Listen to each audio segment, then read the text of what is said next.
Hello students, कैसे हैं आप सब लोग। मैं आप लोगों का मेंटर दोस्त एंड गाइड निवेशन हाजिर हूँ आप लोगों के सामने हमारे हेड स्टार्ट ब्रिज कोर्स की नेक्स्ट वीडियो के साथ में। काफ़ी सारे स्टूडेंट्स 11th के बाद में 12th के बाद में ACCA स्टार्ट करने के बारे में सोचते हैं और एक कॉमन क्वेश्चन हमें देखने को मिलता है कि सर मैथ्स थोड़ी सी वीक है, क्या हम ACCA कर सकते हैं? क्या ACCA में मैथ्स बहुत ज़्यादा पूछी जाती है? क्या बहुत ज़्यादा ज़रूरी है हमारे लिए? तो मैंने सोचा कि यार एक कहते हैं ना कि एक बेसिक्स की वीडियो लेकर के आते हैं, बच्चों से डिस्कस करते हैं कि बच्चों किस टाइप की मैथमेटिक्स आपको ACCA में देखने को मिलती है। प्लस ACCA में कुछ एडवांटेजेस भी हैं, जैसे कि आपको काफ़ी सारे फॉर्मूले याद करने की ज़रूरत नहीं होती। स्पेशली स्टैट्स के जो फॉर्मूले हैं हमारे, वो हमें एग्ज़ाम में ही मिल जाते हैं। चाहे MA का पेपर हो, चाहे PM का पेपर हो, चाहे FM का पेपर हो, काफ़ी सारे जो स्टैटिस्टिकल फॉर्मूले हैं जिनमें बच्चों को काफ़ी दिक्कत आती भी है, वो आपको ऑलरेडी एग्जाम में ही दे दिए जाते हैं। तो आपको एक तो फॉर्मूला भी याद नहीं करना पड़ता। सेकेंडली, जो मैथ्स आती भी है, जो स्टैट्स वाला पोर्शन आता है, मतलब मैथमेटिक्स कहना तो थोड़ा सा गलत हो जाएगा, जो स्टैट्स वाला पोर्शन आता है वो बहुत ईजी आता है। तो आप लोगों के लिए वीडियो लेकर के आया हूं दोस्त। इसके अंदर सारे जो भी बेसिक लेवल पे, नॉलेज लेवल पे आपको थोड़ी बहुत मैथमेटिक्स वगैरह देखने को मिलती है, उसके बारे में डिस्कशन अपन यहाँ पे करेंगे और आपको इससे समझ में आ जाएगा कितना इजी है ACCA के अंदर मैथमेटिक्स को हैंडल करना, क्योंकि कोई हमें हाई लेवल की मैथमेटिक्स देखने को नहीं मिलती है। ठीक है, कोई ऐसे क्वेश्चन देखने को नहीं मिलते हैं, इस टाइप के क्वेश्चन देखने को नहीं मिलते हैं जो हम एग्जाम में सॉल्व ना कर सकें। Just to give you an idea कि एग्जाम में आपके साथ में क्या होगा। एग्जाम में ना, जैसे ये MA का हम लोग बातचीत करें, तो MA के एग्जाम में ना आपको एक MA की फॉर्मूला शीट मिलती है। ठीक है, ये आप जब एग्जाम देने बैठोगे तो एग्जाम में ही आपको स्क्रीन के ऊपर एक ऑप्शन दिखेगा हेल्प एंड फॉर्मूला शीट का।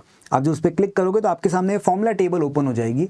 इसमें आप देखोगे तो आपके रिग्रेशन एनालिसिस, स्टैट्स के अंदर हम पढ़ेंगे regression analysis, linear regression analysis, उसका फॉर्मूला। ठीक है, कोरिलेशन कोएफिशिएंट को कैलकुलेट करने का फॉर्मूला। ठीक है, अर्थमेटिक मीन निकालने के फॉर्मूले, standard deviation, variance, coefficient of variance, expected value, इन सब के फॉर्मूले दे रखे होते हैं। तो एज ए स्टूडेंट जब आप क्लासेस में ये चीज़ें पढ़ेंगे, हम जब कोर्स में हमारी टॉपिक्स पढ़ेंगे, तो आपको पढ़ते हुए लग सकता है कि सर ये तो मैथमेटिक्स का टॉपिक है, हम याद कैसे करेंगे, अब ये इतना बड़ा फॉर्मूला है, याद तो करना ही नहीं है दोस्त, क्योंकि हमें एग्जाम में फॉर्मूला तो मिल जाएगा लिखा हुआ एज इट इज़। हमें तो बस इस फॉर्मूले के एप्लीकेशन के बारे में पता होना चाहिए।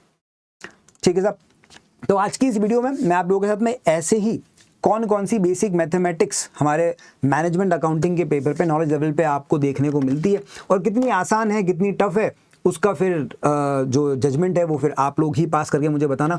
ठीक है, जो कुछ लोगों को लगता है कि सर बहुत टफ होंगे क्वेश्चंस वगैरह, उनके लिए भी आपको पता पड़ जाएगा, और जिन लोगों को लगेगा कि सर ये तो आसान काम है, तो आपको वो भी आंसर मिल जाएगा। ठीक है साहब, चलिए तो स्टार्ट करते हैं वीडियो। तो देखो, सबसे पहले जो एक कैलकुलेशन हमें देखने को मिलती है वो मिलती है इंटरेस्ट की। ठीक है, हमारा एक चैप्टर आता है कंपाउंडिंग डिस्काउंटिंग का, इन्वेस्टमेंट अप्रेजल का हमारा बेसिक्स बनता है, वहाँ पे हम पढ़ते हैं इंटरेस्ट रेट की कैलकुलेशंस। सर इंटरेस्ट रेट तो वो स्कूल में बचपन में पढ़ा था शायद, सिंपल इंटरेस्ट, कंपाउंड इंटरेस्ट, क्या उसी की बात कर रहे हो? बिल्कुल उसी की बात कर रहा हूँ दोस्त। सबसे पहले आपने पढ़ा होगा सिंपल इंटरेस्ट। सिंपल इंटरेस्ट में हम कहते हैं कि भाई जो भी आप अमाउंट इन्वेस्ट करते हो उसके ऊपर आपको सेम रेट पर सेम अमाउंट का इंटरेस्ट मिलता है हर ईयर में। ठीक है, तो वही सिंपल इंटरेस्ट आपको हमारे यहाँ पे मैनेजमेंट अकाउंटिंग के पेपर में भी देखने को मिलता है। यहाँ पे कहते हैं interest refers to the cost of borrowing money और the amount earn from investing money. भाई आप पैसा बोरो कर रहे हो तो बैंक आपसे चार्ज कर सकता है, या आपने इन्वेस्ट करा है तो आप अर्न कर सकते हो। जो भी आप अर्न करते हो उसे अपन इंटरेस्ट कहते हैं। इंटरेस्ट को कैलकुलेट करने के दो तरीके होते हैं, सिंपल इंटरेस्ट और कंपाउंड इंटरेस्ट। सिंपल इंटरेस्ट के लिए हम कहते हैं कि जो प्रिंसिपल है, प्रिंसिपल का मतलब होता है कोई भी अमाउंट जो आपने डिपॉजिट करा है या आपने बोरो करा है। सिंपल इंटरेस्ट बहुत सिंपल सी चीज़ होती है, हम कहते हैं simple interest remains constant each year, meaning the yearly interest amount is same. इसका फॉर्मूला आप लोगों ने पढ़ रखा होगा भाई स्कूल के अंदर, P into R into T बोलते हैं कुछ लोग, P into R into N भी बोलते हैं कुछ लोग। P मतलब प्रिंसिपल, R मतलब रेट ऑफ इंटरेस्ट, N मतलब टाइम पीरियड, लाइफ जितने भी टाइम के लिए आपने इन्वेस्ट करा है, टाइम बोल दो, N बोल दो। ज़्यादातर स्कूल्स में ये formula P into R into T, time के लिए T पढ़ाया जाता है, हम लोग इसको N बोल देते हैं, नंबर ऑफ पीरियड बोल देते हैं, बात बराबर है, कोई फर्क नहीं पड़ता उससे। ठीक है साहब, इसमें S से जो है वो सिंपल इंटरेस्ट को डिनोट करेगा, P प्रिंसिपल अमाउंट को डिनोट करेगा, R जो है वो नॉमिनल इंटरेस्ट रेट को डिनोट करता है, N जो है वो नंबर ऑफ ईयर्स को डिनोट करता है। और अगर आपसे क्वेश्चन पूछ रहा है कि आपको ये बताना है कि आपने कोई एक्स अमाउंट आज इन्वेस्ट करा है और फ्यूचर में आपके पास में कितना पैसा होगा। तो फ्यूचर वैल्यू अगर आपको निकालनी होती है तो उसमें प्रिंसिपल के अंदर हम कहते हैं कि इंटरेस्ट को ऐड कर दो। तो जो भी आपका प्रिंसिपल है उसके अंदर हम कहते हैं कि P into R into N का जो आंसर है इंटरेस्ट का, उसको ऐड कर दो तो आपके पास में फ्यूचर वैल्यू निकल के आ जाती है। ठीक है, इसका कैसा क्वेश्चन आ सकता है? तो देखो एक क्वेश्चन करते हैं। Sam puts $55,000 into a bank at a rate of 5% simple interest per year. How much will Sam have at the end of 4 years? Simple आपसे पूछ रहे हैं, 5% की रेट ऑफ इंटरेस्ट है, सिंपल इंटरेस्ट है, आप बैंक में 55,000 डिपॉजिट कर रहे हो। ठीक है, 4 साल के एंड में आपके पास में कितने रुपए होंगे? तो आपको 4 साल बाद की फ्यूचर वैल्यू निकालनी है। तो एक तो भाई देखो 55,000 जो प्रिंसिपल है वो तो होगा ही होगा, उसके साथ में इंटरेस्ट ऐड करना पड़ेगा जो इंटरेस्ट हम कमाएंगे। तो प्रिंसिपल अपना 55,000 का है, वो तो हमारे पास में होगा ही होगा, और इस प्रिंसिपल के ऊपर मैं 5% से जो इंटरेस्ट कमाऊंगा 4 साल के लिए वो होगा मेरे पास में।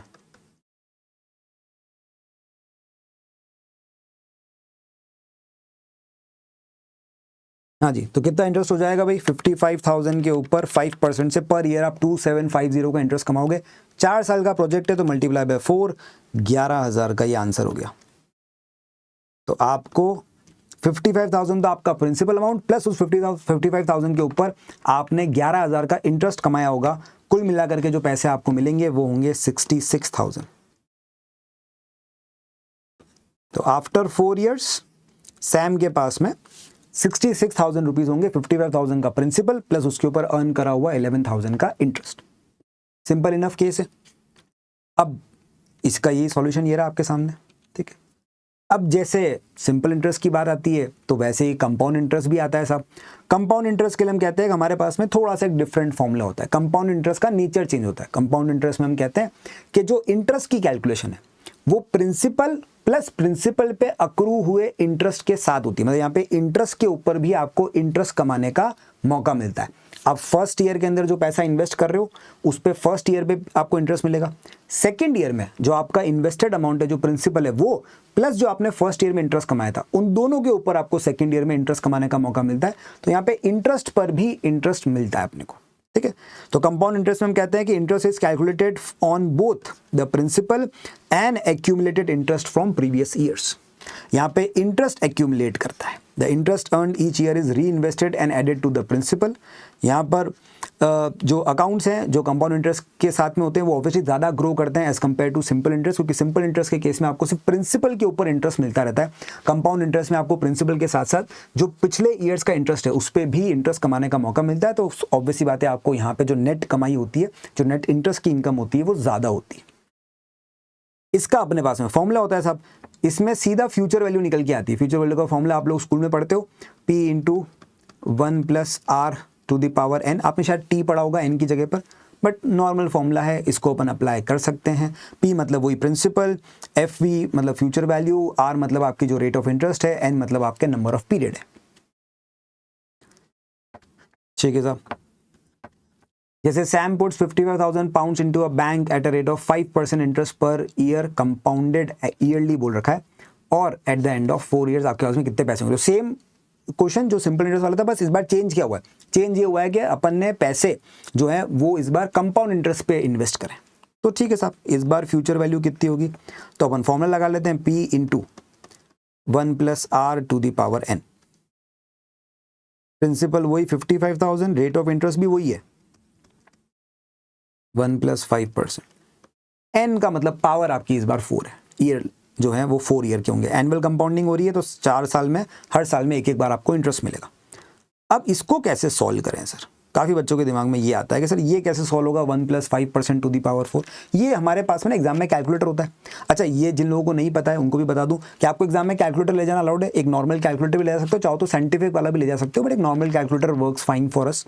ठीक है, इसको भी अपन सॉल्व कर सकते हैं कैलकुलेटर पे। कैसे करेंगे भाई? मेरे को ब्रैकेट में है 1 + 5%, तो मैंने पहले ब्रैकेट को सॉल्व करा, बॉड मास का रूल होता है 1 + 5%, तो ये हो गया 1.05। अब मुझे इसकी पावर 4 करनी है। पावर 4 कैसे करेंगे? तो 1.05 की पावर 4 का मतलब क्या है कि 1.05 इंटू 1.05, वापस से इंटू 1.05 इंटू 1.05, 4 बार मल्टीप्लाई करेंगे तो आंसर आएगा। ये चीज़ कैलकुलेटर पे शॉर्टकट से कर सकते हैं। कैसे? आप लोगों को जो मल्टीप्लाई का बटन दिख रहा है, आपने एक बार मल्टीप्लाई दबाया और आपने एक बार इक्वल टू दबाया। मैंने एक बार दबाया मल्टीप्लाई, एक बार दबाया इक्वल टू। अब जो यहाँ पे आंसर आया ये आ गया स्क्वायर का, लेकिन मेरे को तो पावर 4 चाहिए, तो मैंने कहा ठीक है एक बार और इक्वल टू दबा दो। सेकंड टाइम इक्वल टू दबाने पे जो आंसर आया ये आया मेरे पास में क्यूब का, पावर 3 का। मैंने एक बार और इक्वल टू दबाया, ये आ गया मेरे पास में पावर 4 का, आंसर आ गया पावर 4 का। ये आया 1.21550625 समथिंग, और मैं को इसको मल्टीप्लाई करना है 55,000 से, तो मल्टीप्लाई बाय, यहीं पे मल्टीप्लाई लिखा, 55,000 से मल्टीप्लाई करा, इक्वल टू करा, ये मेरे पास में आंसर आ गया 66853। राउंड अप में ये बोल सकते हो 66853। ठीक है साहब, ये अपने पास में आंसर आ गई। कैसे निकाला एक बार वापस बताता हूँ। कैलकुलेटर अलाउड है एग्जाम में भी अपने को, तो मैं 1 + 5% टू दी पावर 4 कैलकुलेटर पे कैलकुलेट करूंगा। 1 + 5% करा मैंने, 1 लिखा प्लस 5%, ये हो गया 1.05। अब इसकी पावर करनी है 4, तो एक बार दबाया इक्वल टू, और जितनी पावर है उससे एक बार कम दबाया इक्वल टू। ठीक है, तो एक बार मल्टीप्लाई दबाने के बाद में अब जितनी पावर है उससे एक बार कम इक्वल टू दबाएंगे, तो 4 की पावर है तो 3 बार इक्वल टू दबाना है, एक बार, 2 बार, 3 बार। ये मेरे पास में इस पावर का आंसर आ गया। अब इसको मल्टीप्लाई करना है 55 से, तो फिर दबाया मल्टीप्लाई, 55,000 लिखा मैंने यहाँ पे और इक्वल टू कर दिया, ये 66853, राउंड अप में 66853 आंसर आ गया। तो कैलकुलेटर अपने को मिलता है, कैलकुलेटर पे ये चीज़ आप आराम से सॉल्व कर सकते हो, कोई दिक्कत वाली बात नहीं है सब। ठीक है, तो ये हो गया सॉल्यूशन। अब यहीं पे कभी कभी अपन ने पढ़ा होगा, जिन बच्चों ने स्कूल में पढ़ रखा है वो याद रखोगे, सर कंपाउंडिंग जो है ना वो एनुअल के अलावा कभी और भी हो सकता है हाफ ईयरली हो जाए, हो सकता है क्वार्टरली हो जाए, हो सकता है मंथली हो जाए। तो उस केस में क्या करेंगे, नॉर्मली तो हम कहते हैं कि इंटरेस्ट साल में एक बार मिलता है, उसे एनुअल कंपाउंडिंग कहते हैं।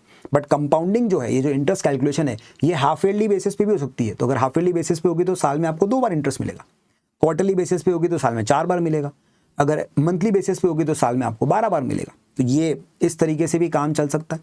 तो उस केस में फॉर्मूला हम हल्का सा अमेंड कर देते हैं, हम कहते हैं भाई जो आपकी रेट ऑफ इंटरेस्ट एनुअल वाली थी उसको डिवाइड बाय सी कर दो और पावर को मल्टीप्लाई बाय सी कर दो। सी क्या है, सी आपके नंबर ऑफ कंपाउंडिंग की फ्रीक्वेंसी होती है साहब। सी जो है वो आपकी नंबर ऑफ कंपाउंडिंग की फ्रीक्वेंसी होती है कि साल में कितनी बार कंपाउंडिंग हो रही है, 2 बार, 4 बार, 12 बार, जो भी आपको क्वेश्चन में दे रखा है। हाफ ईयरली है तो 2 बार, क्वार्टरली है तो 4 बार, मंथली है तो 12 बार। जितनी बार इंटरेस्ट कैलकुलेट हो रहा है उतनी फ्रीक्वेंसी को सी बोलते हैं। तो फॉर्मूले में बस एक चेंज करा, आर को डिवाइड करा सी से और एन को मल्टीप्लाई करा सी से, तो कंपाउंडिंग का इफेक्ट आ जाएगा। एक क्वेश्चन देखते हैं। बोलेगा एला puts 50,000 into a bank deposit which earns interest at a rate of 10% per annum, but compounding होती है हाफ ईयरली बेसिस पे फॉर 4 years। हाउ मच इला will have at the end of 4 years। तो इस बार जो फॉर्मूला होगा उसमें principal into bracket में 1 + आर बाय सी करेंगे और पावर में एन इंटू सी करेंगे। इतना सा चेंज कर रहे हैं क्योंकि इस बार कंपाउंडिंग हाफ ईयरली हो रही है। हाफ ईयरली कंपाउंडिंग का मतलब यहाँ पे हो गया C = 2। हाफ ईयरली कंपाउंडिंग है, इसका मतलब C = 2 है। तो अपना फॉर्मूला थोड़ा सा रिवाइज हो जाएगा। प्रिंसिपल वही 50,000 इंटू 1 + रेट है इस बार 10% की, डिवाइड बाय 2 करा, और 4 ईयर की लाइफ है तो N इंटू C, C 2 है तो पावर 8 हो जाएगी टेक्निकली।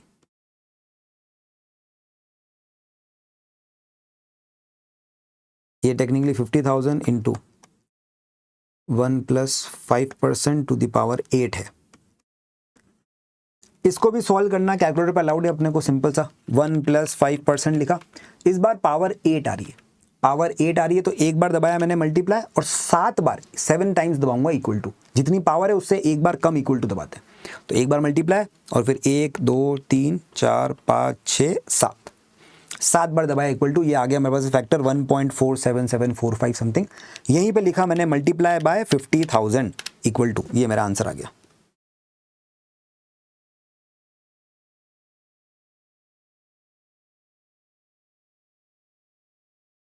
$73873, ठीक है ना। तो सिंपल काम है सब आपका। अब ये चीज तो स्कूल में ऑलरेडी बहुत सारे बच्चों ने पढ़ रखी होती है, काफी सारे बच्चों ने बीकॉम वगैरह में पढ़ रखी होती है। सर ये तो आसान काम है। हाँ, तो मैंने कब कहा कि मैथमेटिक्स डिफिकल्ट वाली आ रही है? कौन सा तुमसे इंटीग्रेशन डिफरेंशिएशन पूछ रहे हैं? बेसिक वाली मैथमेटिक्स है, बेसिक वाली स्टैटिस्टिक्स है, जिसमें पहला अपने पास में इंटरेस्ट आ गया। सब इंटरेस्ट की कैलकुलेशन है, क्लास में आओगे तो और बात करेंगे अपन इसके बारे में, कैसी क्या बातचीत होती है। इसके बाद में आपके पास में फिर एवरेज आते हैं एग्जाम में, ठीक है ना। हम लोग बेसिकली जो मैनेजमेंट अकाउंटिंग है ना, उसमें डेटा एनालिसिस को लेके काफ़ी बातचीत होगी। हम काफ़ी बातचीत करेंगे कि कैसे कंपनीज इंफॉर्मेशन में से अच्छा डेटा एक्सट्रैक्ट करती है। जब डेटा एक्सट्रैक्शन की, डेटा मैनिपुलेशन की, डेटा एनालिसिस की बातचीत होती है तो काफ़ी सारे स्टैटिस्टिकल मेजर्स हमारे काम आते हैं, ठीक है ना। वो जैसे लीनियर रिग्रेशन एनालिसिस का आपके पास में टॉपिक है, कोरिलेशन कोएफिशिएंट का टॉपिक है आपके पास में, मेजर्स ऑफ डिस्पर्जन का टॉपिक है हमारे पास में, नॉर्मल डिस्ट्रीब्यूशन का टॉपिक है हमारे पास में। ये सब बेसिकली डेटा एनालिसिस के अंदर पढ़े जाने वाले टॉपिक्स हैं। तो ऐसा नहीं कि हम मैथमेटिक्स पढ़ रहे हैं। बच्चों को कितनी बार लगता है कि सर ये टॉपिक तो मैथमेटिक्स के थे, मैनेजमेंट अकाउंटिंग में क्यों आ रहे हैं? देखो, जब आप मैनेजमेंट अकाउंटिंग पढ़ने आओगे तो मैं आपको डे वन सबसे पहले ये बताऊंगा कि अपने सब्जेक्ट का मतलब क्या है। मैनेजमेंट अकाउंटिंग जो वर्ड है ना, ये हम पढ़ेंगे सब्जेक्ट में वो सारे टूल्स, वो सारी टेक्निक्स जिससे हम मीनिंगफुल इंफॉर्मेशन निकालने की कोशिश करेंगे from the given set of data. जिस भी टाइप की इंफॉर्मेशन की मैनेजमेंट को जरूरत होगी, ऐसी इंफॉर्मेशन जो मैनेजमेंट को डे टू डे बेसिस पे डिसीजन लेने में हेल्प करेगी, ऐसी इंफॉर्मेशन निकालने की हम कोशिश करेंगे। और इस इंफॉर्मेशन को निकालने के लिए आपको अलग अलग टेक्निक्स हैं, अलग अलग मेथड्स हैं हमारे पास में, ठीक है। उन्हीं को हम data summarising and analysing data, forecasting data, time series analysis, ऐसे अलग अलग टॉपिक्स के नाम पे पढ़ते रहेंगे। सब बेसिकली डेटा एनालिटिक्स का ही एक स्टैटिस्टिक्स वाला सब पार्ट है, ठीक है। तो टेक्निकली मैनेजमेंट अकाउंटिंग के अंदर आपका बेस बनता है जिसके ऊपर आप डेटा एनालिटिक्स को आगे जाके हायर लेवल पे पढ़ सकते हो, ठीक है। आगे एक पेपर आएगा, आप लोगों को पता ही है कि भाई ACCA सिलेबस में चेंजेस लाने वाला है जून 2027 के बाद से। उसमें एक पेपर आएगा डेटा एनालिटिक्स का, और उस टाइम पे मैनेजमेंट अकाउंटिंग में जो डेटा वाला पोर्शन है ये ऑलरेडी है, उसमें कुछ ज़्यादा चेंजेस नहीं होने वाले, एक आधे टॉपिक कुछ ऐड हो जाएंगे ज़्यादा। तो यहीं का बेस आपके आगे काम आएगा। तो ये सब जो स्टैटिस्टिक्स वाले हम चीज़ें पढ़ रहे हैं, ये उसी पॉइंट ऑफ व्यू से पढ़ रहे हैं कि मैनेजमेंट अकाउंटिंग के अंदर एज अ मैनेजमेंट अकाउंटेंट आपको भी डेटा को एनालाइज करना होता है अलग अलग तरीके से, अलग अलग मेथड्स के थ्रू, ताकि उसमें से मीनिंगफुल इंफॉर्मेशन निकल के आ सके। अब उसके लिए अपन अलग अलग स्टैटिस्टिकल टेक्निक्स पढ़ते हैं। उसमें हम एवरेजेस के बारे में पढ़ते हैं, मेजर्स ऑफ डिस्पर्जन्स के बारे में पढ़ते हैं, स्टैंडर्ड डिविएशन, वेरिएंस पढ़ते हैं, कोरिलेशन कोएफिशिएंट कैलकुलेट करना पढ़ते हैं हम लोग। उसके अंदर इंडेक्स नंबर्स वगैरह भी पढ़ते हैं, ठीक है। फोरकास्टिंग पढ़ते हैं, ट्रेंड एनालिसिस पढ़ते हैं, मूविंग एवरेजेस वगैरह पढ़ते हैं, बहुत सारी चीज़ें आती हैं। वो सब बेसिकली डेटा एनालिसिस का ही पार्ट है। तो हम लोग मैथमेटिक्स नहीं पढ़ रहे हैं, हम लोग डेटा एनालिसिस करना सीख रहे हैं, ठीक है। कुछ आइडिया देते हैं आपको किस टाइप के टॉपिक्स हमें पढ़ने को मिलते हैं। एक तो कुछ बेसिक टॉपिक आते हैं, जैसे अपने पास में एवरेजेस हैं। हम कहते हैं एवरेज को हम कह सकते हैं मेजर ऑफ सेंट्रल टेंडेंसी, और मेजर ऑफ सेंट्रल टेंडेंसी में हमारे पास में अलग अलग मेथड्स होते हैं। आप मीन निकाल सकते हो, मीडियन निकाल सकते हो, मोड निकाल सकते हो। मीडियन मोड बहुत ईजी होते हैं। मीन के कुछ अलग अलग तरीके होते हैं हमारे पास निकालने के लिए, उनके बारे में थोड़ी सी हम बातचीत करते हैं। मीन को हम अर्थमेटिक मीन भी बोलते हैं, बेसिकली एवरेज की तरह अपन यूज़ करते हैं इस वर्ड को। मीन निकालने के अलग अलग तरीके होते हैं हमारे पास में। हम सिंपल मीन निकाल सकते हैं। सिंपल मीन निकालने का फॉर्मूला होता है भाई समीशन n अपॉन n। जब नॉर्मल डेटा है आपके पास में, समीशन x भी कहते हैं कुछ लोग इसको समीशन x अपॉन n कहते हैं, और मीन को x बार से रिप्रेजेंट करते हैं। तो ये बेसिक वाला अपना एक फॉर्मूला होता है, मीन को अपन x बार से रिप्रेजेंट करते हैं। जो भी आपको डेटा दे रखा है उन सबका सम कर दो, डिवाइड कर दो नंबर ऑफ आइटम्स है, उससे भी आपके पास में एवरेज या मीन निकल के आता है। ये बेसिक तरीका है, ठीक है। अगर फ्रीक्वेंसी वाली बात कर दी तो फॉर्मूला बन जाता है summation fx upon summation f। Frequency distribution के केस में यही फॉर्मूला चेंज होकर के summation fx upon summation f बन जाता है। अब कोई बच्चा बोलेगा सर मेरे को तो मीन के फॉर्मूले याद नहीं रहते। कोई दिक्कत नहीं, मैंने कब बोला कि आपको याद करने। हमारे तो एग्जाम में काफ़ी सारे फॉर्मूले मिल जाते हैं, तो अर्थमेटिक मीन का फॉर्मूला भी हमें मिल जाता है। नॉर्मल वाला फॉर्मूला भी है और फ्रीक्वेंसी डिस्ट्रीब्यूशन वाला फॉर्मूला भी है। वैसे स्टैंडर्ड डेविएशन का भी नॉर्मल वाला फॉर्मूला भी है, फ्रीक्वेंसी डिस्ट्रीब्यूशन वाला फॉर्मूला भी है। वेरिएंस और स्टैंडर्ड डेविएशन के बीच का रिलेशनशिप भी है। तो काफ़ी सारी चीज़ें तो आपको मिल भी जाती है। तो कभी भूल भी जाओ, स्कूल में लगता हो कि सर ये चीज़ें याद नहीं रहती थी, तो भी दिक्कत वाली बात नहीं है, आपको एग्जाम में वैसे भी याद नहीं करनी है। अब इसे एक क्वेश्चन करते हैं। भाई ये कह रहे हैं कि भाई एक शॉपकीपर है, is about to put his or her shop up for sale as a part of the details of the business. He or she wishes to quote the average weekly takings. The takings in each last 6 weeks are. आपको इसकी average takings निकालनी है। तो भाई simple formula है summation x upon n, sum of all items divide by number of items. तो इन सब का सम करना है अपने को।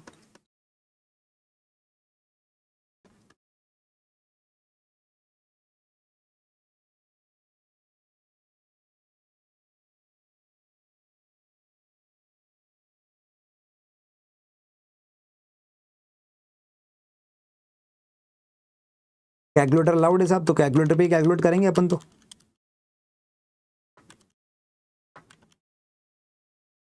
न्यूमरेटर हो गया 6300 का, डिनोमिनेटर हो गया 6, 6300 डिवाइड बाय 6, आंसर आ गया 1050। ये आ गया भाई एक्स बार एवरेज, ठीक है जी। अब आप बोलोगे सर ये कैसे काम आएगा रियल लाइफ में, तो भाई ये देखो ये जो क्वेश्चन है ना, ये बहुत ही प्रैक्टिकल चीज़ ही अपने आप में। मान लो एक बिजनेस आपके सामने आता है जिसकी आपको इनकम दे रखी है, अलग अलग इनकम दे रखी है। अब आपको बोला जा रहा है इस बिजनेस का ना एवरेज प्रॉफिट निकाल के बताओ, क्योंकि एवरेज प्रॉफिट के बेसिस पे हम बिजनेस की एवरेज कह लो कि वैल्यूएशन निकालने की कोशिश कर सकते हैं। भाई बिजनेस कितना कमाता है ऑन एन एवरेज बेसिस पे, उसके हिसाब से बिजनेस का वैल्यूएशन किया जाएगा। तो यहाँ भी वो ये कह रहा है कि एवरेज वीकली टेकिंग दे रखी है, लास्ट 6 वीक की, हर हफ्ते कितना पैसा वो घर लेके गया, मतलब नेट प्रॉफिट दे रहेगा हर हफ्ते का, उसका हमने एवरेज निकाल दिया। तो हमें पता पड़ा कि ये बिजनेस अगर आप खरीदते हो तो आपको 1050 की इनकम मिल सकती है और हर हफ्ते के हिसाब से, इसके हिसाब से आप बिजनेस का वैल्यूएशन निकाल सकते हो फिर। तो ये सारी चीजें काम तो आएंगी डेटा एनालिसिस के अंदर अपने। अब इसे फ्रीक्वेंसी वाला केस है। In a series of 20 spot checks the following passengers were counted on at a particular stop. Number of passenger दे रखे हैं और फ्रीक्वेंसी आपको दे रखी है, और आपको बोला है इसको मीन नंबर ऑफ पैसेंजर्स आपको निकालना है। देखो जब भी अपने को फ्रीक्वेंसी दे रखी होती है हम कहते हैं कि एक कॉलम एक्स्ट्रा बना दो। फॉर्मूला जो होता है फ्रीक्वेंसी के केस में वो जाता है summation F X upon summation F. तो समीशन एफ तो मुझे यहाँ दे रखा है 20 का, समीशन एफ तो मेरे सामने, मुझे समीशन एफ एक्स चाहिए, तो एफ एक्स निकाल लेते हैं और फिर उसका सम कर देंगे। तो एफ एक्स निकालने के लिए एक्स इंटू एफ करना है भाई मेरे को, तो 35 इंटू 4 140, ठीक है ना। बेसिकली अपन इनको मल्टीप्लाई करना चाहते हैं आपस में, और इनका मल्टीप्लीकेशन का जो आंसर आएगा उसका अपन सम करना चाहते हैं। ये तो समीशन एफ है अपने पास में, यहाँ पर अपने को समीशन एफ एक्स मिल जाएगा, ठीक है। 36 into 8 288, 37 into 5 185 and 38 into 3 114। Calculator देखो अलाउड है, तो उससे आपको कैलकुलेशन करने के बारे में भी सोचने की ज़रा ज़रूरत नहीं है कि सर कैलकुलेशन में टाइम लगेगा। हमें टाइम लगाना ही नहीं है, कैलकुलेटर हमारे पास में होता है एग्जाम में। तो summation F X upon summation F,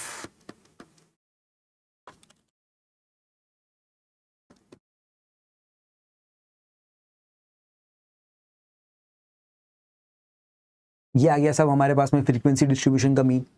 तो नॉर्मल मीन आ जाए, फ्रीक्वेंसी का आ जाए, क्या दिक्कत है, अपन निकाल सकते हैं। अच्छा, अपने ग्रुप फ्रीक्वेंसी का भी डेटा आता है कितनी बार, ग्रुप फ्रीक्वेंसी का मीन निकालने की बात कर ली जाती है, कोई दिक्कत नहीं, ग्रुप फ्रीक्वेंसी के केस में भी अपन निकाल सकते हैं। हम कहते हैं आप जो भी आपको ग्रुप फ्रीक्वेंसी की इंटरवल दे रखी है उसका मिड पॉइंट निकाल दो, और मिड पॉइंट निकालने के बाद में आप उस मिड पॉइंट को मान लो x, और उसके हिसाब से फ्रीक्वेंसी डिस्ट्रीब्यूशन का फॉर्मूला लगा लो। तो ग्रुप डेटा के केस में कहते हैं जब डेटा की ग्रुपिंग कर रखी हो तो आप सबसे पहले मिड पॉइंट निकालते हो, हर क्लास इंटरवल का मिड पॉइंट, और उसके मिड पॉइंट के बेसिस पे आप अपना मीन निकाल लेते हो। अब ये से यहाँ पे अपने को अगर मिड पॉइंट अब किस तरह से दे सकते हैं, तो रेंज अलग अलग हो सकती है। जैसे यहाँ पे रेंज दे रखी है 0 से 5 के बीच में, और यहाँ बोल रखा है इक्वल टू, लेस देन और इक्वल टू 5, मतलब 5 इंक्लूड इन है। तो मतलब या तो 0 हो सकती है, या 1 हो सकती है, या 3 हो सकती है, या 2 हो 4 हो सकती है, या 5 हो सकती है। 0 1 2 3 4 5, इन 6 में से कोई भी फ्रीक्वेंसी हो सकती है। तो इसका मिड पॉइंट अगर मुझे निकालना है तो 0 भी हो सकती है, 1 भी हो सकती है, 2 भी हो सकती है, 3 भी हो सकती है, 4 भी हो सकती है, और 5 भी हो सकती है, क्योंकि इक्वल टू लिखा है। इन 6 का मिड पॉइंट निकालना हो तो ये कितना है, ये 6 है, तो 6 का मिड पॉइंट निकालना है, 6/2 कर दो, तो 3 आपका मिड पॉइंट हो जाएगा। यहीं पे अगर ऐसा बोल रखा तो 0 से 5 के बीच में, लेस देन 5 बोल रखा है, मतलब 0 हो सकता है, 1 हो सकता है, 2 हो सकता है, 3 हो सकता है, 4 हो सकता है, 5 नहीं हो सकता, 5 में लेस देन बोल रखा है। तो इन 5 का आपको मिड पॉइंट निकालना, तो 5.5 डिवाइड बाय 2 कर दो, 2.5 आ जाएगा आपका, ठीक है। तो मिड पॉइंट निकालना आपके लिए आसान काम है, उसमें कोई दिक्कत नहीं। जितनी फ्रीक्वेंसीज हैं उसको हाफ कर लो, जो वाली फ्रीक्वेंसी आएगी वो आपका आंसर हो जाएगा, ठीक है। मिड पॉइंट निकालना होता है, कुछ ज़्यादा अपने को इसमें सोचने की जरूरत होती नहीं है, ठीक है साहब। यहाँ पर अपने को बोल रखा है जैसे as part of preparations for a wage negotiation the human resource manager of the company has collected the following data from a sample of weekly pay slips. आपकी रेंज बोल रखी है 180 से लेके 185 के नीचे, मतलब 180, 181, 182, 183 और 184, इनमें से कोई भी हो सकती है। तो जब भी ऐसा दे रखा हो तो आपको इनका मिड पॉइंट निकालना है। तो टेक्निकली 180 से लेकर के 185 के पहले तक है, इसका मिड पॉइंट निकालोगे तो वो 182.5 के आसपास आएगा, ठीक है ना। आप इनके बीच का मिड पॉइंट निकालने जाओगे तो वो 182.5 आएगा। तो इन सबका पहले तो आप मिड पॉइंट निकाल दो। वो जो मिड पॉइंट है उसको अपन बोलेंगे x। जब भी ग्रुप फ्रीक्वेंसी होती है तो हम कहते हैं कि आप अपनी फ्रीक्वेंसी का निकालो मिड पॉइंट। यहाँ पे 5 डेटा है, तो जो 2.5 वाली फ्रीक्वेंसी है वो मेरा आंसर है। तो यहाँ पे 180 के अंदर 2.5 ऐड करूंगा तो 182.5 बन जाएगा मेरा मिड पॉइंट। इधर आ जाएगा 182.5, इधर आ जाएगा 187.5, इधर आ जाएगा 190.5, 192.5, इधर 197.5। मिड पॉइंट निकाल रहे हैं इन दोनों के बीच का। तो आप एक और तरीका कर सकते हो, कुछ लोग ऐसा भी करते हैं भाई 195 प्लस 200 डिवाइड बाय 2, जो रेंज दे रखी है आपको इन दोनों को सम करो, डिवाइड बाय 2 कर दो, ठीक है ना। मिड पॉइंट निकालने के लिए एक काम ये भी कर सकते हो कि 180 प्लस 185 डिवाइड बाय 2, इससे भी आपके पास में मिड पॉइंट आ जाता है। जैसा आपको ठीक लगे, अलग अलग तरीके हैं सब कैलकुलेट करने के, ठीक है ना। बस मिड पॉइंट चाहिए अपने को, तो इतना पता है, ठीक है। मिड पॉइंट अपन ने निकाल दिया, और मिड पॉइंट निकालना भी आसान है। एक बार एक का निकाल दो, फिर उसके बाद में 5-5 ऐड करने हैं। 5-5 की फ्रीक्वेंसी डिस्ट्रीब्यूशन है, तो पहले फर्स्ट का आंसर निकाल दो, फिर 5-5 ऐड करते रहो। आपको हर का कैलकुलेट करने की जरूरत नहीं है, ये भी लॉजिक से आप कर सकते हो। आप आओगे क्लास में, ऐसे बहुत सारे शॉर्टकट सिखाऊंगा आपको, जिससे आपका एग्जाम में काम आसान हो जाएगा। अब ये हो गई एफ, ये हो गया एक्स, तो नॉर्मल क्वेश्चन बन गया अब तो ये अपना। अब summation F X upon summation F के हिसाब से सॉल्व कर सकते हैं। अब मुझे पता है फॉर्मूला फिक्स है भाई, summation F X upon summation F. Summation F यहाँ से निकल जाएगा, समीशन एफ एक्स निकालने के लिए एफ एक्स निकालना पड़ेगा, तो एफ एक्स निकाल लेते हैं सब, उसका सम कर देंगे तो समीशन एफ एक्स आ जाएगा अपने पास में। यहाँ पे समीशन एफ यहाँ से आ जाएगा, फॉर्मूले में पुट करेंगे, अपने पास में आंसर आ जाएगा। चलो भाई कैलकुलेट कर लेते हैं। 182.5 इंटू 41,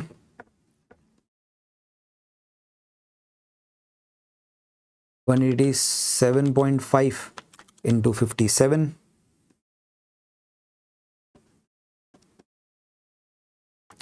192.5 इंटू 27,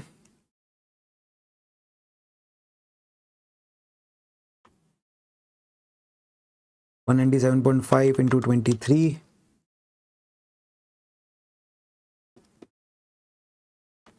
202.5 इंटू 15,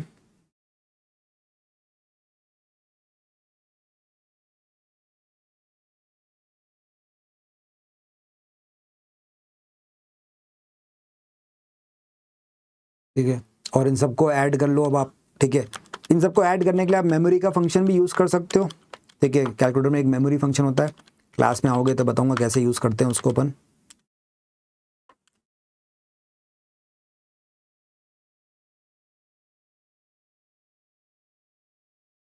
ये आ गया भाई 32,400, और इन सबको ऐड करें तो 41 plus 57 plus 27 plus 23 plus 15 plus 7, ये सब हो गए 170। तो भाई सिंपल आंसर हो गया 32,400 डिवाइड बाय 170।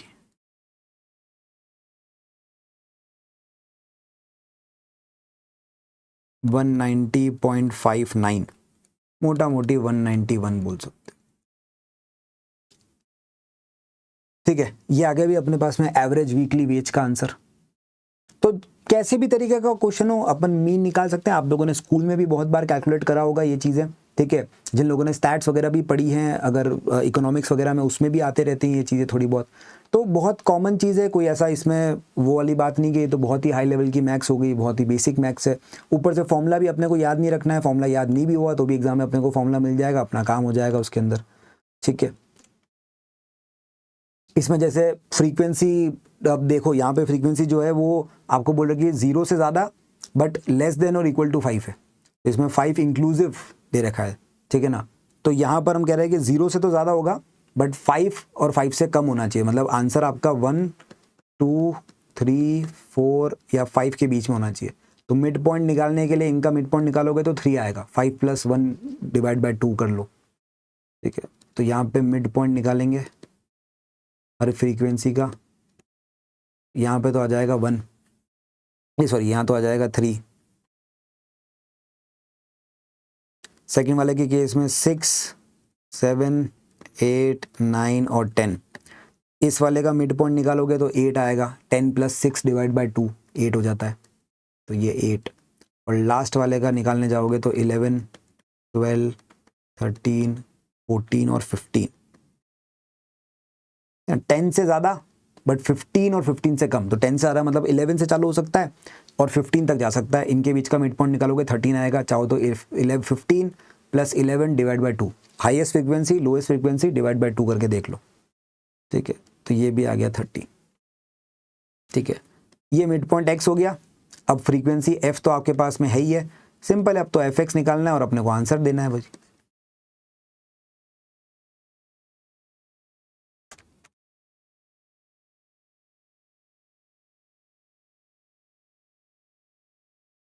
ये हो गया 15, X bar is equals to summation F X upon summation F 90 summation F 15, 6। ये हो गया सब अपना आंसर, ठीक है। तो बेसिक इस तरीके से आपके पास में, ठीक है, मीन वगैरह के क्वेश्चन हमें देखने को मिलते हैं। बहुत नॉर्मल सी चीज़ है, बहुत इजीली कैलकुलेट हो जाती है, कोई दिक्कत नहीं है। ऐसे ही हमारे पास में आते हैं मेजर्स ऑफ डिस्पर्जन। ये जो मेजर्स ऑफ डिस्पर्जन है ना दोस्त, ये आपको डेटा एनालिटिक्स में ना डेटा की कह लो कि डेटा पे कितना आप बिलीव कर सकते हो, डेटा कितना ज़्यादा बिलीवेबल है, उन चीज़ों को टेस्ट करने में मेजर्स ऑफ डिस्पर्जन हमारे काम आते हैं। मेजर्स ऑफ डिस्पर्जन का मतलब है कि डेटा कितना ज़्यादा डिस्पर्स्ड है, डिस्पर्स मतलब कितना ज़्यादा दूर दूर है डेटा में, एवरेज बेसिस पे कितने डिफरेंसेस हैं, कितने गैप्स हैं, वो कैलकुलेट करने की कोशिश करते हैं। और जितना ज़्यादा डेटा पास में होता है, कोहेसिव होता है, उतना ही ज़्यादा हम कहते हैं कि डेटा रिलायबल बनता जाता है, उसमें वेरिएबिलिटी कम होती रहती है। और जितना कम वेरिएबिलिटी होगी उतना ही ज़्यादा वो हमें हेल्प करता है फ्यूचर फोरकास्टिंग के लिए, डेटा प्रिडिक्शन के लिए, डेटा एनालिसिस के लिए। तो डेटा एनालिसिस के अंदर हम डेटा की कुछ कैरेक्टरिस्टिक्स निकालने की कोशिश करते हैं, हम कोरिलेशन निकालने की कोशिश करते हैं, हम डिस्पर्जन निकालने की कोशिश करते हैं, जिससे बेसिकली हम ये चेक करना चाहते हैं कि डेटा जो है वो कितना ज़्यादा रिलायबल है, डेटा के थ्रू जो हम आंसर्स निकालना चाहते हैं वो कितने ज़्यादा रिलायबल होकर के आते हैं, उसमें कितनी कम वेरिएबिलिटी है। जितना कम स्टैंडर्ड डेविएशन होता है, हम कहते हैं उतना ही कम वेरिएबिलिटी डेटा में, तो उतना ही ज़्यादा डेटा बेटर बनता जाता है हमारे डेटा एनालिसिस के लिए, ठीक है साहब। तो देखो एवरेजेस जो हैं वो तो आपको सिर्फ और सिर्फ एक सेंट्रल पॉइंट का आइडिया देते हैं, ठीक है, बट ये नहीं बताते कि डेटा के एक्सट्रीम पॉइंट्स कहाँ तक जा सकते हैं। बट वही है कि averages give an idea of the central point of a set of data, but they don't indicate how dispersed or spread out the values are. उसके लिए आप स्टैंडर्ड डेविएशन वगैरह जैसे आप मेजर्स वगैरह का यूज़ करते हो। अब ये कैलकुलेट करने का भी फॉर्मूला अपने को एग्जाम में दे रखा होता है, ठीक है। स्टैंडर्ड डेविएशन का फॉर्मूला अपन अगर निकालना चाहते तो हम कहते हैं under root variance. Standard deviation अगर आपको निकालना हो तो आप वेरियंस को अंडर रूट करने को कहते हैं। हम कहते हैं कि स्टैंडर्ड डेविएशन निकालने के लिए वेरियंस का अंडर रूट कर दो। ये फॉर्मूला नॉर्मल केस के अंदर ये चलता है अपना, ये भी हमें दे रखा होता है। स्टैंडर्ड डेविएशन निकालना है तो वेरियंस का अंडर रूट होता है, नॉर्मल केस में ये वाला और फ्रीक्वेंसी डिस्ट्रीब्यूशन के केस में ये वाला। दोनों फॉर्मूले आपको दे रखे होते हैं एग्जाम में, याद नहीं भी रहे तो भी कोई दिक्कत वाली बात नहीं है मेरे को, ठीक है, मेरे को मिल जाएगा एग्जाम में, फॉर्मूले वगैरह सब दे रखे होते हैं, ठीक है। फ्रीक्वेंसी वाला फॉर्मूला भी दे रखा होता है। ये हमें हेल्प क्या करता है, हमें डेटा एनालिसिस में हेल्प करता है रिस्क रिटर्न इनसाइट्स को समझने के लिए, मतलब इनसाइट मतलब हिडन इन्फॉर्मेशन को समझने के लिए। जितना लोअर स्टैंडर्ड डेविएशन होता है, lower ratio of standard deviation to mean return indicates a better risk return trade off. जितना ही हम ये कह सकते हैं कि जितना कम स्टैंडर्ड डेविएशन है उतना ही रिस्क, उतने ही वेरिएशन कम हो जाता है डेटा में, तो डेटा की रिलायबिलिटी टेक्निकली ज़्यादा बढ़ जाती है, ठीक है। आप उस डेटा पे उतना ही ज़्यादा भरोसा करना स्टार्ट कर सकते हो। तो अपने को यहाँ पे क्वेश्चन दे रखा है एग्जाम में, जैसे ये वाला, अब यहाँ बोल रखा है स्टैंडर्ड डेविएशन निकालो। अब स्टैंडर्ड डेविएशन का फॉर्मूला भाई हमें पता है कि भाई under root summation x minus x bar का स्क्वायर, ठीक है, अपॉन समीशन एन, ठीक है, एन चाहिए अपने को यहाँ पे, या फ्रीक्वेंसी का सम चाहिए टेक्निकली, ठीक है। तो ये डेटा अपने को फॉर्मूला यहाँ पे दे रखा है, इस फॉर्मूले को अपन ने यहाँ से लिख दिया। याद नहीं आ रहा है तो भी कोई दिक्कत नहीं है, अपन टेबल में से देख सकते हैं। यहाँ पे मुझे वैल्यू दे रखी है, समीशन एक्स स्क्वायर का सम दे रखा है 54, एन मेरे को बोल रखा है 4 सेट ऑफ डेटा है, तो सीधा आंसर आ जाएगा सब, standard deviation is equals to under root 54/4। अब कोई बच्चा बोलेगा सर अंडर रूट कैसे निकालेंगे, कैलकुलेटर है साहब अपने पास में, कैलकुलेटर में अंडर रूट का ऑप्शन होता है, वो भी निकाल सकते हैं। 54 डिवाइड बाय 4 करा पहले मैंने, तो आंसर आया 13.5। इसका मुझे करना है अंडर रूट, तो 13.5 लिखा हुआ है, मैंने अंडर रूट का बटन दबा दिया, ये अंडर रूट हो गया इसका 3.67। मुझे 2 डेसिमल प्लेस तक आंसर चाहिए, आंसर आ गया 3.67, बात खत्म। फॉर्मूला आपको दे रखा है, कैलकुलेटर आपके पास में है, कैलकुलेट ज़्यादा कुछ करना नहीं है, सारी चीज़ें आपके लिए कैलकुलेटर करके दे देगा। तो कोई ऐसे डरने वाली चीज़ तो साहब है ही नहीं हमारे लिए एग्जाम में, जिससे हमें लगे कि भाई यार ये तो बहुत टाइम चला जाएगा या बहुत दिक्कत हो जाएगी। एक क्वेश्चन ये देख लो साहब, using the following data relating to the absences from work in a company over a period of 22 working days. Calculate the standard deviation up to 2 decimal places. 2 decimal place तक आपको standard deviation यहाँ पर भी निकालना है। अब इस बार frequency दे रखी है तो मुझे frequency वाला फॉर्मूला यूज करना पड़ेगा। ठीक है सर, तो फ्रीक्वेंसी वाला फॉर्मूला भी हमें दे रखा होता है, कोई दिक्कत वाली बात नहीं। ये रहा summation F X square upon summation F minus summation F X upon summation F का होल स्क्वायर। बस इस फॉर्मूले को अपन यूज करेंगे, अपना काम हो जाएगा।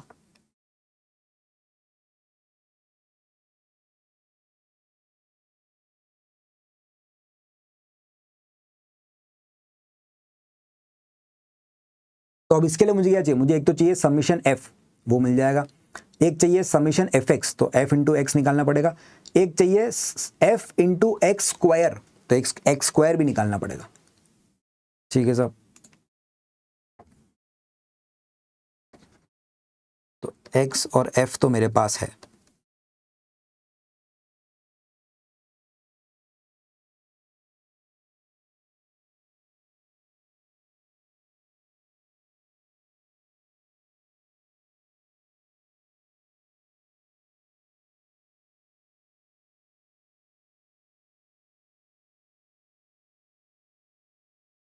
अब अपने को एक तो चाहिए एक्स स्क्वायर, उससे आ जाएगा एफ एक्स स्क्वायर, और एक चाहिए एफ एक्स।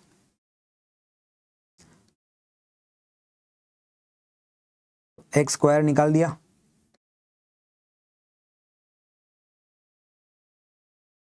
अब एफ इंटू एक्स स्क्वायर करके यहां आ जाएगा एफ एक्स स्क्वायर।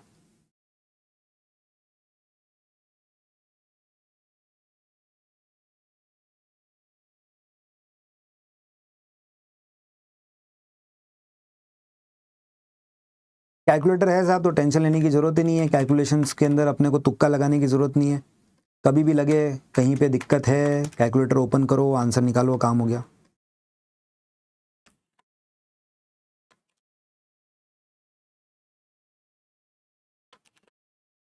ये आ गया समीशन एफ एक्स स्क्वायर। एक मेरे को समीशन एफ भी चाहिए, तो 2 + 4 + 3 + 4 + 3 + 3 + 3 22।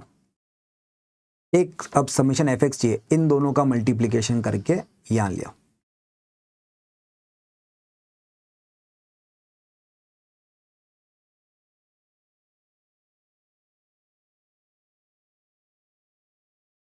यहां से आ गया समीशन एफ एक्स।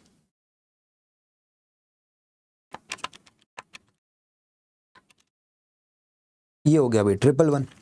अब मुझे सारी वैल्यूज मिल चुकी हैं, अब तो मुझे बस फॉर्मूला लगाना है।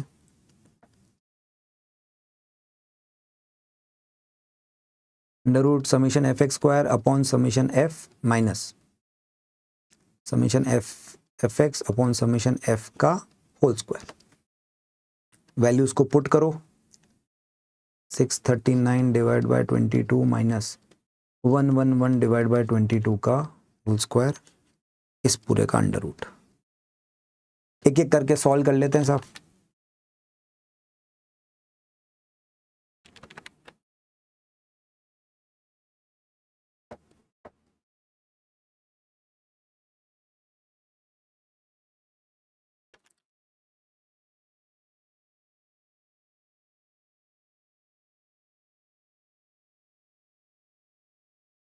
ये अपने पास में है, इसको सॉल्व कर लेते हैं।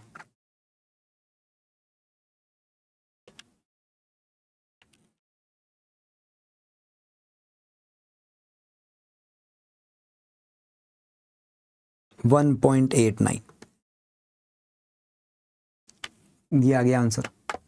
कैलकुलेटर आपके पास में है, अंडर रूट आप कैलकुलेटर में कैलकुलेट कर सकते हो। ये सारी कैलकुलेशन आपको हाथ से तो करनी है नहीं, कितने भी पॉइंट तक जाओ क्या फर्क पड़ता है, कैलकुलेटर है वो सारी कैलकुलेशन कर सकता है आपके लिए। तो हमारा काम बड़ा आसान हो जाता है साहब, हमारे पास कैलकुलेटर है, काम बड़ा आसान हो जाता है, फॉर्मूले अपने को दे रखे होते हैं, तो टेंशन लेने की जरूरत ही नहीं है।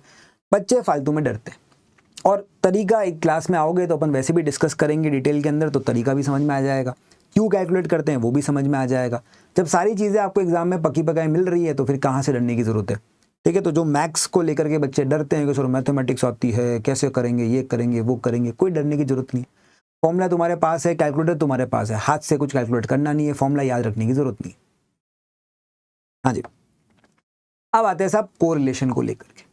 ठीक है, कोरिलेशन बेसिकली क्या बताता है, डेटा एनालिसिस के अंदर कोरिलेशन भी एक बहुत ही इंपॉर्टेंट चीज है। जैसे फॉर एग्जांपल हम दो डेटा सेट्स के बीच का क्या रिलेशन है, या फिर ये हम देखना चाहें कि एक डेटा सेट में जो चेंज होता है क्या उससे दूसरे डेटा सेट में भी कोई चेंज होगा। For example temperature versus ice cream sale का रिलेशन, क्या टेम्परेचर के बढ़ने के साथ मतलब गर्मी के बढ़ने के साथ में क्या आइसक्रीम की सेल में इंक्रीमेंट या डिक्रीज देखने को मिलता है क्या। अब यहाँ पर अगर इनके बीच में एक पॉजिटिव कोरिलेशन निकल के आ जाए तो मैं कह सकता हूँ हाँ भी रिलेशन है, और मुझे पता है कोरिलेशन है भाई, समर में आइसक्रीम की सेल ज़्यादा होती है बाय डिफॉल्ट। तो अलग अलग डेटास पे जब कंपनी कोशिश करती है चीज़ों के बीच में रिलेशनशिप स्टैब्लिश करने की, तो वो दो डेटा सेट्स के बीच में कोरिलेशन कैलकुलेट करती है। कोरिलेशन जितना ज़्यादा स्ट्रॉन्ग और पॉजिटिव या नेगेटिव आएगा उतना ही ज़्यादा हम देख सकते हैं, उसको हम डेटा एनालाइज करने के लिए यूज़ कर सकते हैं। ठीक है, कोरिलेशन दो तरह का हो सकता है, एक पॉजिटिव होता है, एक नेगेटिव होता है। पॉजिटिव कोरिलेशन का मतलब होता है जहां पे दो डेटा सेम डायरेक्शन में मूव करते हैं। जैसे टेम्परेचर के बढ़ने के साथ में आइसक्रीम की सेल बढ़ जाती है, दोनों सेम डायरेक्शन में मूव कर रहे हैं, और टेम्परेचर के कम होने के साथ आइसक्रीम की सेल भी कम हो जाती है, तो दोनों सेम डायरेक्शन में मूव कर रहे हैं। जब दोनों डेटा एक्स और वाई सेम डायरेक्शन में मूव करें तो वहां पे पॉजिटिव कोरिलेशन होता है। ठीक है, लेकिन एक नेगेटिव कोरिलेशन भी होता है, जैसे समर बढ़ने के साथ में स्वेटर की सेल कम हो जाती है, तो टेम्परेचर बढ़ने के साथ में स्वेटर की सेल कम होने लग जाती है, तो यहाँ पे एक नेगेटिव कोरिलेशन है। एक टेम्परेचर बढ़ने के साथ में दूसरा कम होगा, और टेम्परेचर कम होने पर वापस से सर्दियों के कपड़ों की सेल बढ़ जाएगी, तो यहाँ पे दोनों अपोजिट डायरेक्शन में मूव करते थे। यहाँ पे एक नेगेटिव कोरिलेशन है, बट रिलेशन तो है। तो रिलेशन चाहे पॉजिटिव हो चाहे नेगेटिव हो, दोनों को हम कैलकुलेट करने की कोशिश करते हैं, और जितना ज़्यादा स्ट्रॉन्ग कोरिलेशन आए, चाहे पॉजिटिव चाहे नेगेटिव, हम कहते हैं उतना ही ज़्यादा डेटा फिर हमारे लिए रिलायबल है या रिलेटेड हो जाता है। ठीक है, तो कोरिलेशन भी निकाला जाता है डेटा एनालिसिस के अंदर। Correlation measures the strength of the relationship between two different variables. जैसे विंसन फुटबॉल फैक्ट्री ये सोच रही है कि मेंटेनेंस कॉस्ट कोरिलेट करती है with the number of machine service, तो हम बोलते हैं बिल्कुल करेगी। जितनी ज़्यादा मशीन को सर्विस करोगे उतनी ज़्यादा मेंटेनेंस कॉस्ट होगी। आप एक मशीन को मेंटेन करोगे तो उसका एक खर्चा होगा, 10 मशीन को मेंटेन करोगे तो 10 का खर्चा होगा। आप अपने घर में एक कार रखोगे तो उसकी एक कार की सर्विसिंग और इंश्योरेंस की कॉस्ट बियर करनी पड़ेगी, 4 रखोगे तो 4 की कॉस्ट बियर करनी पड़ेगी। तो यहाँ पे एक कोरिलेशन एग्जिस्ट करता है। तो ऐसे कंपनीज अलग अलग चीज़ों में कोरिलेशन ढूंढने की कोशिश करती है, अलग अलग डेटा पॉइंट्स में कोरिलेशन ढूंढने की कोशिश करती है। हाँ जी, अब इसको कैलकुलेट करने के लिए अपन आर निकालते हैं। कोरिलेशन कोएफिशिएंट को कहते हैं आर। अब आर का ये बहुत बड़ा सारा फॉर्मूला होता है। ठीक है, n summation x y minus summation x into summation x y upon under root n summation x square minus summation x का whole square into n summation y square minus summation y का whole square. याद करने की जरूरत ही नहीं है, ये formula भी साहब अपने को एग्जाम में मिल जाता है। ये रहा आर का फॉर्मूला, ये भी अपने को एग्जाम में मिल जाता है। अपने को तो बस ये वेरिएबल कैलकुलेट करना है, इनको इस फॉर्मूले में पुट करना है और मुझे आंसर निकालना है। तो फॉर्मूला में भूल भी जाऊं मुझे दिक्कत नहीं, मुझे एग्जाम में मिल जाएगी फॉर्मूला टेबल में, वहां से देख लूंगा, मुझे फॉर्मूला याद नहीं करना है। ठीक है, हाँ, कोरिलेशन जैसे मैंने बताया, कोरिलेशन का जो मेजरमेंट होता है वो -1 से लेके +1 के बीच में हो सकता है। -1 से लेकर के +1 के बीच में होता है। अगर +1 है तो हम कहते हैं परफेक्ट पॉजिटिव कोरिलेशन, 0 है तो हम कहते हैं कोई कोरिलेशन नहीं है, -1 है तो हम कहते हैं परफेक्ट नेगेटिव कोरिलेशन है, और 0 से 1 के बीच में पार्शियल पॉजिटिव, और 0 से -1 के बीच में पार्शियल नेगेटिव। और जितना ज़्यादा आप -1 या +1 के पास जाओगे उतना ही स्ट्रॉन्ग कोरिलेशन बनता रहता है, और जितना 0 के पास आते हो उतना ही वीक कोरिलेशन आता रहता है। ठीक है, जितनी हायर वैल्यू होगी उतना ही स्ट्रॉन्ग कोरिलेशन होगा, चाहे -1 में हो चाहे +1 में हो, दोनों तरफ जितनी हायर वैल्यू होगी उतना ही ज़्यादा कोरिलेशन होता है, उतना ही ज़्यादा हम डेटा पे रिलाय कर लेते हैं। इसके लिए जैसे क्वेश्चन देखते हैं, calculate the Costway Cafe for Costway Cafe the correlation coefficient between the number of ice cream and the average daily temperature। ठीक है, तो यहाँ पे टेम्परेचर दे रखा है x में, y में दे रखी है आइसक्रीम की सेल, आपको x y x square y square इन सब का सम दे रखा है। मेरे को कोरिलेशन निकालना है, मतलब r निकालना है, टेंशन लेने की जरूरत नहीं है। फॉर्मूला जो है साहब, ठीक है, कभी भूल भी जाओ तो भी दिक्कत नहीं है, अपने को एग्जाम में लिखा हुआ मिल जाता है। ठीक है, कभी छोटा मोटा भूल जाओ तो दिक्कत नहीं है, एग्जाम में आपको यहाँ पे मिल जाएगा, आप इस फॉर्मूले को यहाँ से देख करके लगा सकते हो। ठीक है, जो जो वैल्यूज है उनको बस पुट करने की बात है।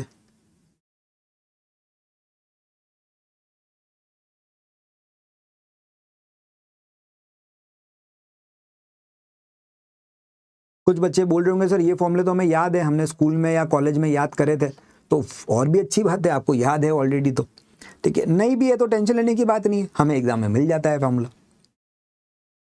हाँ जी, n मतलब 1 2 3 4 5, 5 डेटा सेट है तो n अपना 5 है, तो 5 into summation x why they रखा है, समीशन एक्स वाई, ये एक्स वाई, इसका सम दे रखा है 8405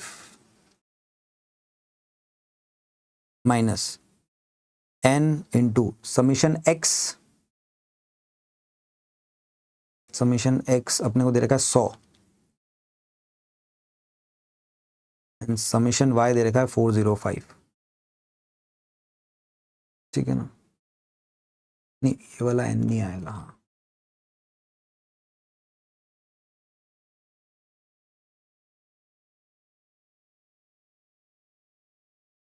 100 इंटू 405 आएगा।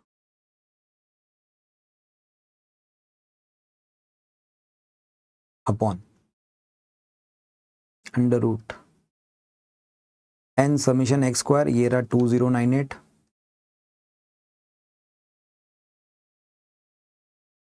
माइनस समीशन एक्स का होल स्क्वायर, 100 का whole square into n summation y square का सम है 33791 माइनस समीशन y का होल स्क्वायर 405 का होल स्क्वायर।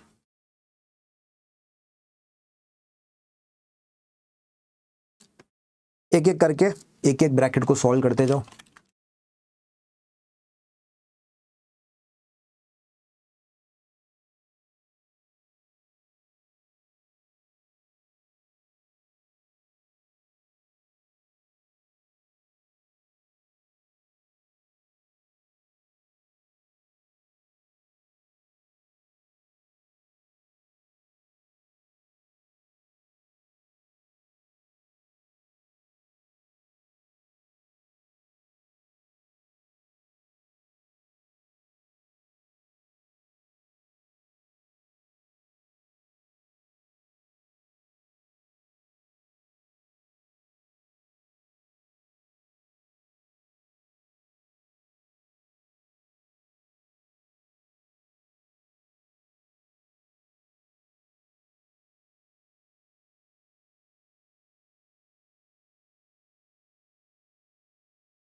एक एक करते हुए सॉल्व करते जाएंगे अपन सबको।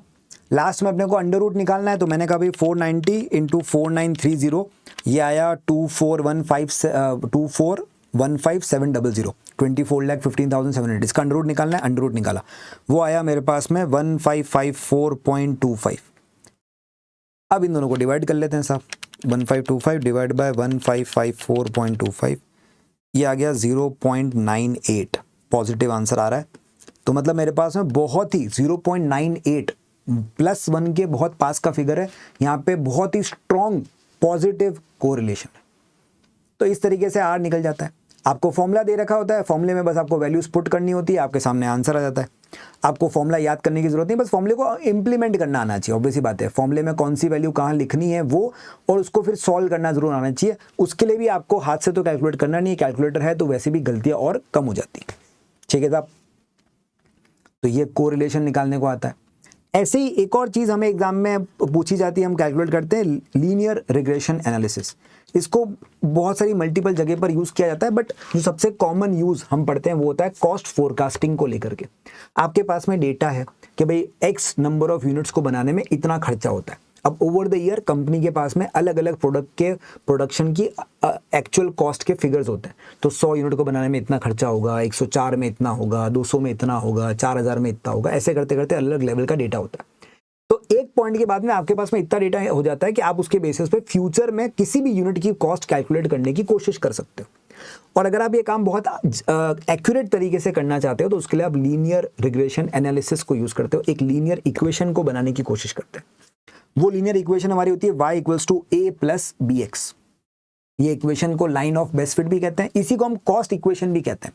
आप जब एमए के टॉपिक में आओगे तो हम इसी को कॉस्ट इक्वेशन भी बोलेंगे, ठीक है। तो ये इक्वेशन हमारे काफ़ी काम आती है, y equals to a plus b x की, और इसके थ्रू अपन काम कर सकते हैं। अब इसमें y जो है वो तो आपका डिजायर्ड आंसर है जो आपको चाहिए, x आपका इंडिपेंडेंट वेरिएबल होता है, ठीक है। y जो होता है वो आपका डिजायर्ड आंसर है जो आपको चाहिए, जिसे अपन डिपेंडेंट वेरिएबल कहते हैं।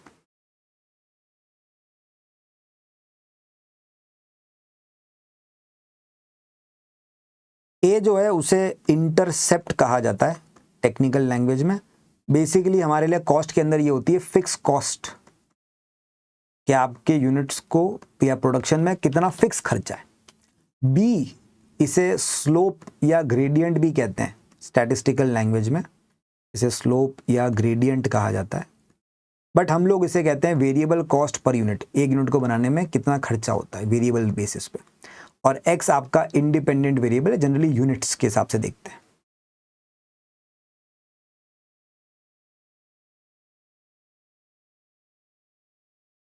ठीक है, एक्स के ऊपर वाई की वैल्यू डिपेंड करती है।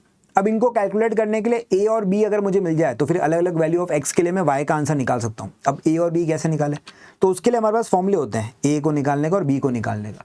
सर ये फॉर्मूले याद करने पड़ेंगे, बोले नहीं नहीं साहब कहाँ याद करने पड़ेंगे आपको, ये देखो y equals to a plus b x की इक्वेशन, ए निकालने का फॉर्मूला, बी निकालने का फॉर्मूला, ठीक है। आपको साफ दे रखा है, आपको कहीं कुछ कैलकुलेट करने की जरूरत नहीं है, याद करने की जरूरत नहीं है, ठीक है साहब। तो इसके ऊपर देखते हैं क्वेश्चन। अब वही क्वेश्चन है, इस बार अपने को लीनियर रिग्रेशन के थ्रू अपने को y equals to a plus b x की इक्वेशन बनानी है। अपने को वैल्यूज वगैरह यहाँ पे दे रखी है, अपने को y equals to a plus b x की इक्वेशन कंप्लीट करनी है। इसमें a के लिए summation y upon n minus b into summation x upon n, ठीक है। और b का अपना फॉर्मूला जो अपन ने ये n का r का फॉर्मूला पढ़ते हैं ना, इसका शॉर्टकट है ये, उसका शॉर्ट वर्जन है ये, ठीक है ना।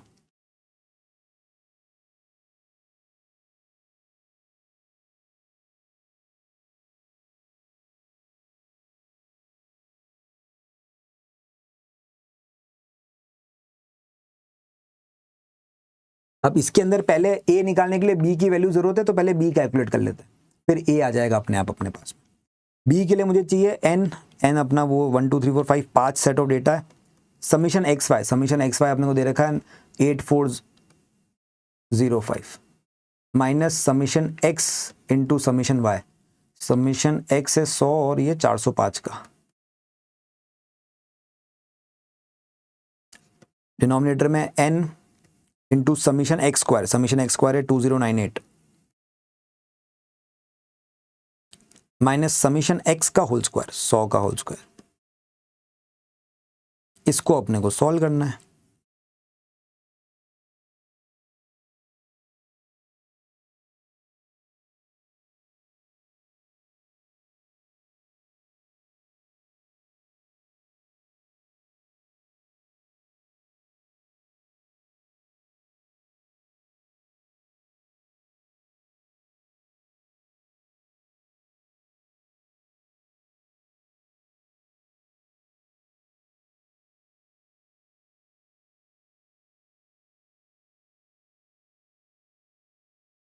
तो b हो गई 3.1122 समथिंग आ रही है, 3.11 बोल सकते हैं राउंड अप में।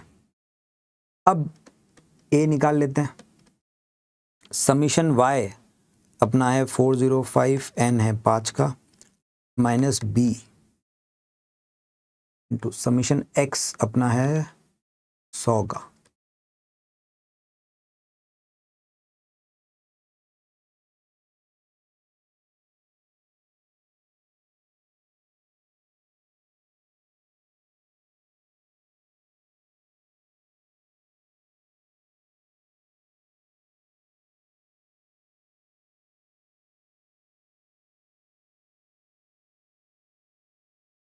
a अपने पास में ये आ गया, तो इससे अपनी y equals to 18.8 plus 3.11x, ये आ गई इक्वेशन। अब इसमें x की वैल्यू को पुट करते रहो और y का आंसर आपके सामने आता रहेगा, ठीक है। तो अभी ये टेम्परेचर की वैल्यूज हैं, आप कोई भी दूसरे टेम्परेचर की वैल्यू लिखो और उसके हिसाब से वाई कितनी आइसक्रीम की सेल आप कर सकते हो, उसका फोरकास्टेड आंसर आपके सामने आ जाएगा।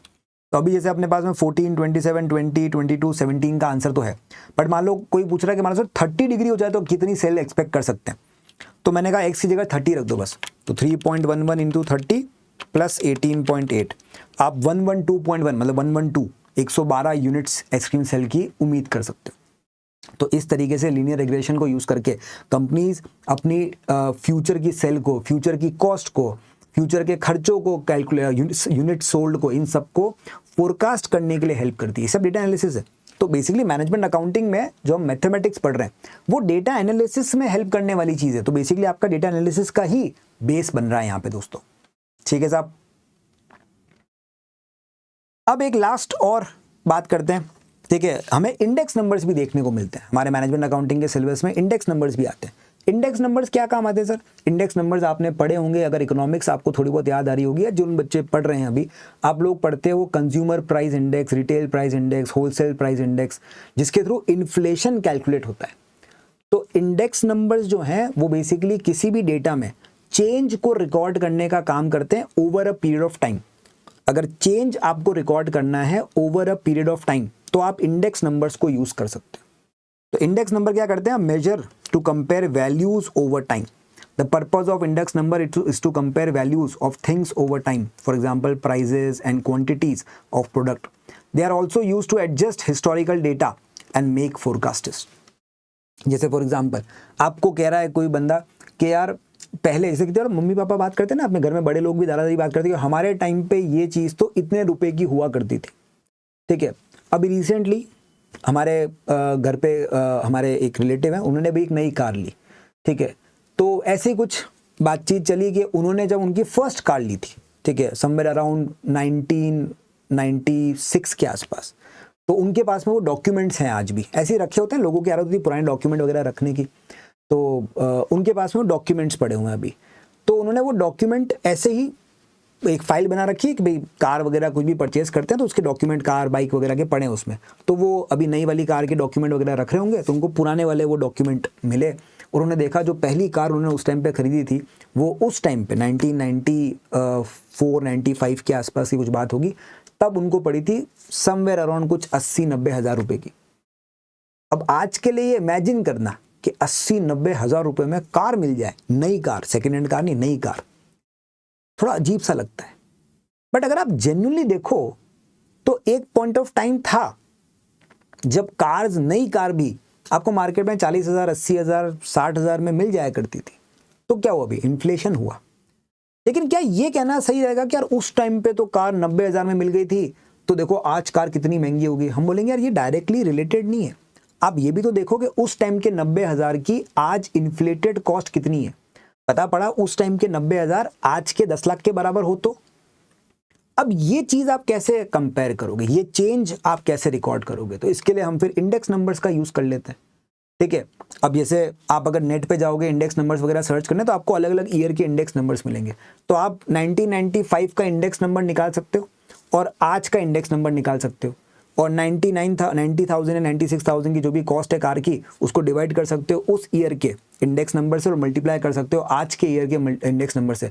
तो आपको इन्फ्लेशन एडजस्टेड कॉस्ट निकल के आ जाती है, प्राइस निकल के आ जाती है। तो कभी भी आपके घर वाले कभी आपको ऐसे बोले कि उस टाइम पे तो ये चीज़ इतने की मिलती थी, तो उनको बोलना आज कितने की मिलती है, कंपेयर कर लेते।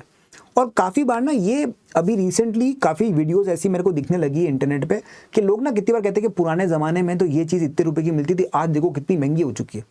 लेकिन जब आप फिगर्स को, उस ईयर के फिगर को इन्फ्लेशन के हिसाब से एडजस्ट करके देखते हो, तो आपको पता पड़ता है चीज़ें इतनी महंगी भी नहीं हुई है। उस टाइम पर जो प्राइस थी और आज की जो इन्फ्लेशन के हिसाब से प्राइस है वो लगभग आज की नई कार के आसपास की ही आ रही है। तो ये आप एक एक्सरसाइज करके देख सकते हो कि भाई उस टाइम पे उन्होंने जो मारुति की शायद 800 वगैरह कोई ली होगी उस टाइम पे, तो उसकी प्राइस और आज की प्राइस में आप कंपेयर करके देख सकते हो। उस टाइम वो कितने में पड़ती थी, आज कितने में पड़ रही है। शायद ओमनी थी उनके पास में पहली कार, तो ओमनी की प्राइस थी है। ठीक है, तो उस टाइम पे कितने में पड़ रही थी और उसके इक्विवेलेंट कार आज कितने में पड़ रही है, तो फिर अपन देख सकते हैं कि हाँ भाई कितना वैल्यू इंक्रीज हुआ है वगैरह वगैरह। ये चीज़ों में जो चेंज वगैरह कैलकुलेट करना होता है ये कंपनीज को भी करना पड़ता है। ओवर द ईयर आपके प्रोडक्ट की कॉस्ट बढ़ती है, आपके एम्प्लॉयज़ की सैलरी बढ़ती है, अलग अलग खर्चे चेंज होते हैं, सेलिंग प्राइस चेंज होती है, तो इन सब चीज़ों को ट्रैक रखने के लिए कंपनीज भी इंडेक्स नंबर्स का यूज़ करती है। तो इंडेक्स नंबर को कैलकुलेट करने के हमारे पास में अलग तरीके होते हैं। ठीक है, हमारे पास में सिंपल प्राइस इंडेक्स होता है, बेसिक तरीका होता है, बहुत सिंपल सा तरीका होता है। इस करंट ईयर की प्राइस को प्रीवियस बेस ईयर की प्राइस से मल्टीप्लाई करो, Pn इंटू P0 इंटू 100, इससे आपके पास में इंडेक्स नंबर आता है। Pn मतलब करंट ईयर प्राइस, जो भी आपका करंट ईयर है उसकी प्राइस, डिवाइड कर रहे हो बेस ईयर की प्राइस से। आप इंडेक्स नंबर में ना एक बेस ईयर लेके चलते हो। बेस ईयर का इंडेक्स नंबर हमेशा 100 होता है, हम बोलते भी हैं। एक फिक्स बेस होता है जिसका इंडेक्स नंबर 100 होता है, और उसके बाद वाले ईयर का जो इंडेक्स नंबर है वो 100 से फिर जैसे जैसे प्राइस बढ़ेगी वैसे वैसे बढ़ता रहेगा, कम होगी तो कम होता रहेगा। उसके हिसाब से अपन चेंज को, परसेंटेज चेंज को डिनोट करने की कोशिश करते हैं। यहीं पर हमारे पास में एक और तरीका होता है, चेन बेस इंडेक्स भी होता है हमारे पास में। ये तो सिंपल नॉर्मल इंडेक्स होते हैं, प्राइस इंडेक्स। एक चेन बेस इंडेक्स भी होता है। चेन बेस इंडेक्स निकालने का जो मेथड होता है वो फॉर्मूला थोड़ा सा अलग होता है। इसके लिए अपन फॉर्मूला लगाते हैं Pn डिवाइड बाय Pn-1, मतलब current year price divide by previous year price into 100। Basically इसका फॉर्मूला होता है करंट ईयर वैल्यू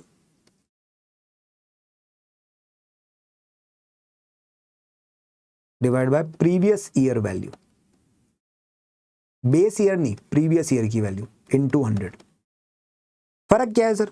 देखो, अगर आप फिक्स बेस मेथड को यूज करते हो तो वहां पे जो चेंज आपको मिलता है वो बेस ईयर के रिलेटिव मिलता है, कि बेस ईयर के मुकाबले करंट ईयर में कितना चेंज हुआ है।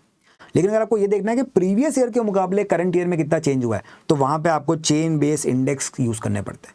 ये आपको चेंज शो करते हैं from year two year, year on year basis पे कितना चेंज हो रहा है, वो बताने में चेन बेस इंडेक्स काम आते हैं। बेस ईयर के अकॉर्डिंग कितना चेंज हो रहा है वो दिखाने में हमारे लिए नॉर्मल इंडेक्स काम आते हैं। सर कैलकुलेट करके देख लेते हैं एक बार, एक प्रैक्टिकल इसका भी। तो देखो, the price of a chocolate bar for the year 20x2 through 20x5 has been as follows. पहले प्राइस इतनी थी, फिर बढ़ी, फिर बढ़ी, फिर बढ़ी। आपको कैलकुलेट करना है price index of each year. आपको ईयर 20x0 को बेस मान के चलना है। ठीक है सर, तो एक बार अपन सिंपल इंडेक्स निकाल लेते हैं, जिसे अपन फिक्स्ड बेस इंडेक्स भी कहते हैं।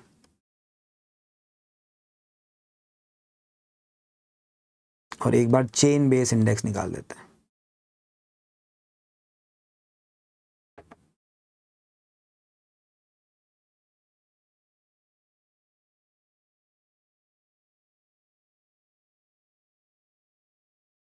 इसका फॉर्मूला सिंपल है, Pn divide by P0 into 100।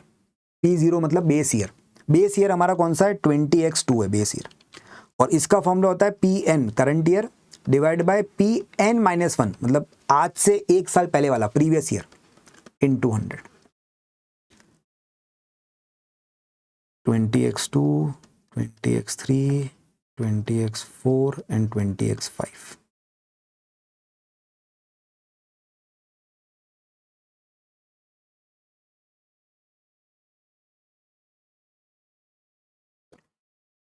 अपने को प्राइस दे रखी है यहाँ पे 0.51, 0.56, 0.59, 0.62। ये प्राइस अपने को दे रखी है। अपने को यहाँ पे फिक्स बेस इंडेक्स कैलकुलेट करना है। सबसे पहले फिक्स बेस इंडेक्स निकालने के लिए देखो, फर्स्ट ईयर का तो 0 होता है, 100 होता है सॉरी। जो आपका इंडेक्स नंबर है बेस ईयर का, वो तो अपन 100 से स्टार्ट करते हैं। तो यहाँ भी 100 हो जाएगा, यहाँ पर भी 100 हो जाएगा, इसमें कोई दिक्कत नहीं है। अब सेकंड ईयर का इंडेक्स नंबर कैसे निकालोगे? तो भी फॉर्मूला है Pn upon P0 into 100। P0 मतलब फिक्स बेस ईयर की प्राइस और करंट ईयर की प्राइस, तो 0.56 डिवाइड बाय 0.51 इंटू 100, तो 0.56 डिवाइड बाय 0.51 इंटू 100, 109.8। ये आ गया साहब। नेक्स्ट ईयर का निकालना हो 0.59 डिवाइड बाय 0.51, बेस ईयर रहेगा हमेशा। ठीक है, यहाँ पर फिक्स बेस के अंदर डिवाइड हमेशा बेस ईयर से करेंगे, बस करंट ईयर चेंज होता रहेगा, करंट ईयर की वैल्यू अपन करंट ईयर की लेते रहेंगे, बेस ईयर हमेशा सेम रहेगा और उसको मल्टीप्लाई बाय 100 करते रहेंगे। तो 0.59 इंटू 0.59 डिवाइड बाय 0.51 इंटू 100, 115.68 है तो 69 कर देना इसको, और इधर हो जाएगा 0.62 divide by 0.51 into 100। Current year की वैल्यू 0.62, बेस ईयर तो वही है अपना 20x12, तो उसकी वैल्यू 0.51 है, 0.51 इंटू 100, 121.57 कर सकते हैं इसको। तो यहाँ पर मैं ये बोल सकता हूँ कि बेस ईयर के मुकाबले मेरी प्राइजेस में 9.8% का इंक्रीमेंट हुआ है। 100 के जितना ऊपर है उतने का इंक्रीमेंट होता है। 20x4 में अपन बोल सकते हैं कि 20x2 के मुकाबले 20x4 में 15.69% से प्राइजेस बढ़ गई, और 20x2 से 20x15 तक जा रहे हैं अपन, तो अपन कह सकते हैं कि 21.57% से वैल्यूज इंक्रीज हुई है। यहाँ पे जो भी इंक्रीमेंट आ रहा है आपका वो बेस ईयर के अकॉर्डिंग होता है। इंक्रीमेंट कैसे निकालते हैं, जो आपका इंडेक्स नंबर है उसमें से 100 माइनस करते जाओ। तो यहाँ 109.8 आ रहा है तो उसमें 100 माइनस करो तो 9.8% का इंक्रीज है। यहाँ पे 115.69 है तो 100 माइनस कर दो तो 15.69 आ जाता है। यहाँ पे 121.59 है तो मैं बोल सकता हूँ कि 21.57% का इंक्रीमेंट है as compare to base year. अच्छा, मेरे से कोई बोले प्रीवियस ईयर के मुकाबले क्या है, तो मैं डायरेक्टली कैलकुलेट नहीं कर सकता, उसके लिए फिर मुझे थोड़ी सी कैलकुलेशन करनी पड़ेगी। लेकिन चेन बेस इंडेक्स मेरा काम ये कर सकते हैं, वो मुझे डायरेक्टली प्रीवियस ईयर के हिसाब से चेंज कैलकुलेट कर सकते हैं। इसका फॉर्मूला होता है current year divide by previous year. तो यहाँ पे करंट ईयर तो 0.56 divide by previous year 0.51 into 100, तो ये तो 109.8 ही आ रहा है। अब 20x4 में करंट ईयर तो 0.59 और प्रीवियस ईयर 2013 है तो 0.56 लेके चलना पड़ेगा आपको, प्रीवियस ईयर की वैल्यू लेके चलोगे यहाँ पे। तो 0.59 डिवाइड बाय 0.56 इंटू 100, 105.36 आ रहा है। फिर 20x15 में करंट ईयर तो 20x15 है, प्रीवियस ईयर 20x14 है, तो 15 की प्राइस को 14 की प्राइस से डिवाइड करेंगे।